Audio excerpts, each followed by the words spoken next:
Hey, welcome to Veterans Medals Workshop. I'm really glad you could join us today because we're going to look at something which I call sort of policing the battlefield of World War II patches. In the past, we've shown all of the patches of the Army Ground Forces and all of the patches of the Army Air Force. But the other major element of the U.S. Army in World War II was the Army Service Force.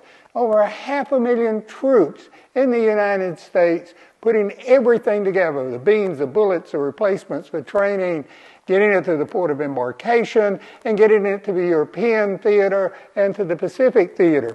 And so when you're looking at military patches and you see, well, all kinds of patches you don't recognize, and you say, hey, what's this? Is this the 1st Zulu Command? No, it's the 1st Service Force.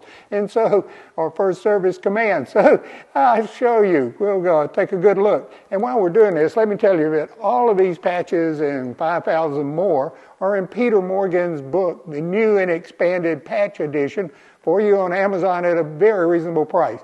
And if you're looking for a great patch book, this is the only one left out there. Peter is 90 plus years old. He said he's not doing another one. By the way, there are a couple of older editions out there called the American Patch Guide. That's obsolete, not worth your time.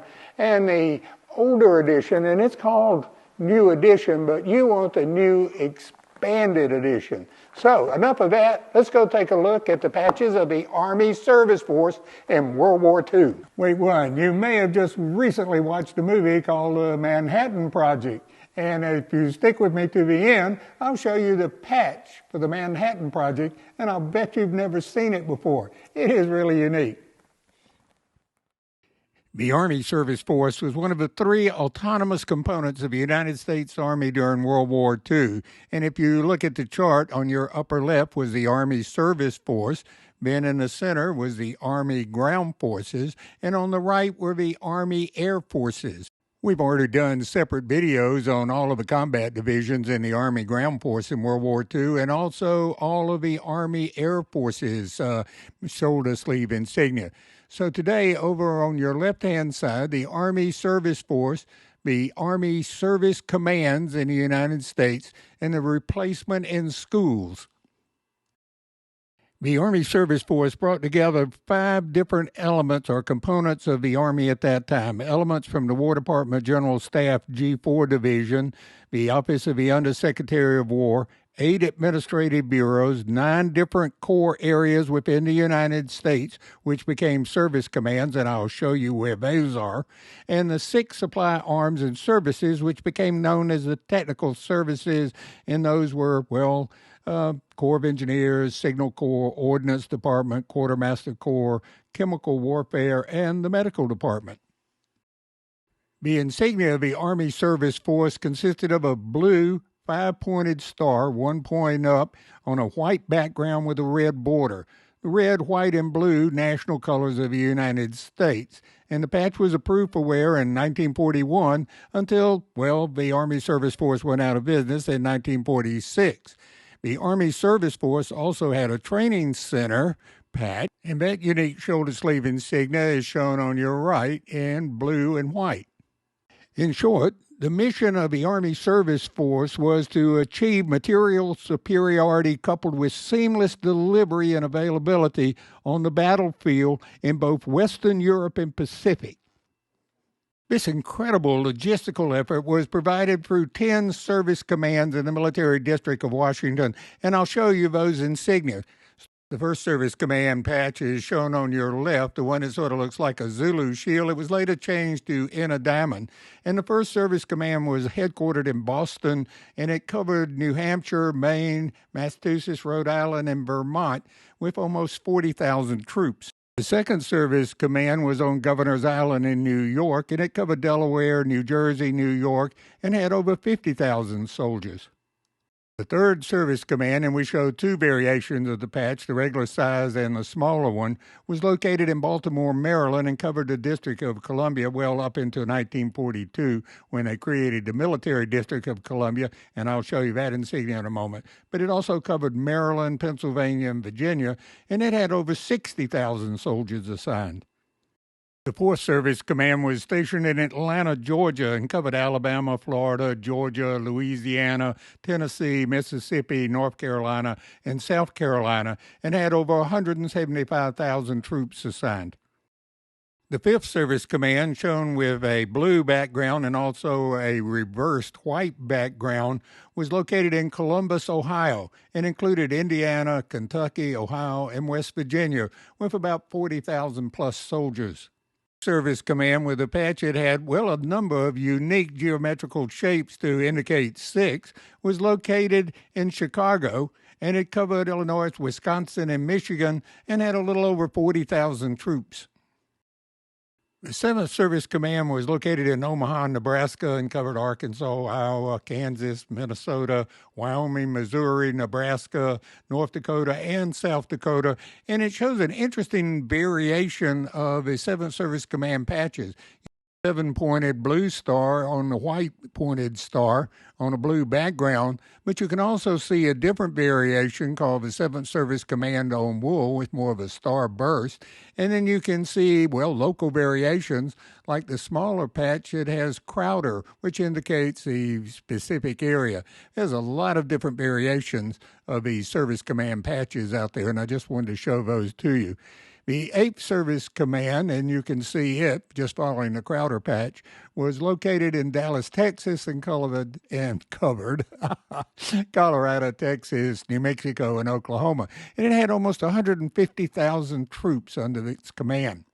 The 9th Service Command, the final blue and white patch, was located at Fort Douglas, Utah, and covered Arizona, California, Idaho, Montana, Nevada, Oregon, Utah, and, well, Washington State. The most unique of all the Service Command patches was the Northwest Service Command, and that was located in the Whitehorse, Yukon Territory. It covered Alaska, British Columbia, and the Yukon Territory. The Military District of Washington was carved out of a 3rd Service Command in 1942, and it covered Washington, D.C. and Arlington County, Virginia, with about 20,000 troops. The patch of the Military District of Washington is still in use today, whereas all of the other Service Command patches disappeared around 1946. Your left is the patch of the United States Replacement and School Command that was a training and receiving formation of the United States Army during World War II, because as the Army went into combat, the divisions took heavier and heavier losses in the infantry, and they needed a maximum flow of replacements. And that started the Replacement and School Command, which originally started with about 150,000 officers and men and reached a strength by May of 1945 of almost 500,000 personnel. The camps were set up at Fort McClellan in Alabama, Fort Robertson, California, Camp Wheeler in Georgia, several camps in Texas, and, well, most of the men going through the Replacement and School Command knew they were going to some of the deadliest places in the world because they were going to replace battlefield casualties. The shoulder sleeve insignia consists of 3 vertical stripes of equal width of blue on the left, yellow, and scarlet, and these represented the combat arms, infantry, cavalry and armor, and artillery. The patch on the right with a blue circle inside of a white circle inside of a red circle represents the Army Ground Force replacement depots, unaffectionately referred to by the troops as the Repo Depot. These 2 patches represent a unique sidebar of World War II history because they are the patches of the Army Specialized Training Program. The patch represents the lamp of knowledge, suggesting academic learning, and the sword represents the military profession.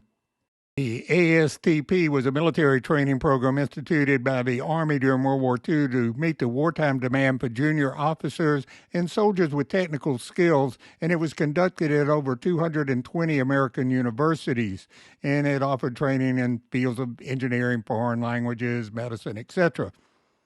Combat losses grew during 1943 and 1944. All of the members in the Army Specialized Training Program were transferred, or most of them transferred to the Army Ground Forces to take on leadership positions and specialized positions in the combat role. Surprisingly, or not surprisingly, at the end of the war, 4 out of 5 of former members of this program returned to college. During World War II, there were 8 major ports of embarkation, and they were run by the Transportation Corps. And in 1944, they had a patch approved for ports of embarkation, which was a helmsman wheel on a shield in the colors of the Transportation Corps, as shown here. Here, as promised, is a special insignia patch worn by personnel of the United States Army Manhattan Project District. The blue background represents the universe. A white cloud and a lightning bolt form a question mark, symbolizing the secrecy of the project. The lightning extends down to split a yellow atom, representing atomic fusion. A red and blue star in the center of the question mark is the insignia of the Army Service Forces to which soldiers working on the Manhattan Project were assigned. If you're looking for a good reference on Army shoulder sleeve insignia, the best one you can find is Peter Morgan's book, United States Military Patch Guide. It has all the patches you've seen plus 5,000 more. And it's spread out in pages like this. It lets you identify all the patches, and it's organized by, divisions, airborne units, Army groups, etc. I think you'll be well pleased with it. It's an excellent buy on Amazon. Thanks for joining us today when we took a look at all of the Army World War II Service Force patches. I think you might have found those a little interesting and different too. So if you enjoyed these, please subscribe and see you next time on Veterans Medals Workshop.